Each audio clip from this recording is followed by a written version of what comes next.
سبحان اللہ، حج کا موسم بہار ہے اور جوک در جوک عاشقان رسول سوئے حجاز رواں دواں ہے۔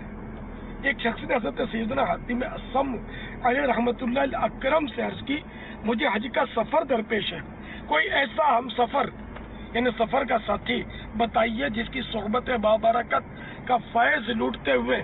میں اللہ عز و جل کی بارگاہ بے کس پناہ میں حاضر ہو سکوں۔ فرمایا، اے بھائی، اگر تم ہم نشین یعنی ساتھی چاہتے ہو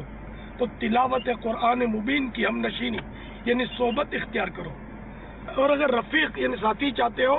تو فرشتوں کو اپنا ساتھی بنا لو۔ اگر دوست درکار ہو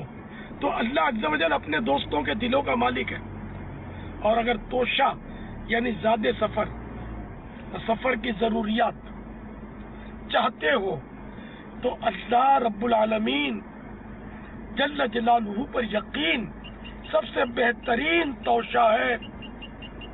اور کعبۃ اللہ کو اپنے سامنے تصور کرتے ہوئے خوشی خوشی اس کا طواف کرو۔ صلو علی الحبیب صلی اللہ تعالی علی محمد۔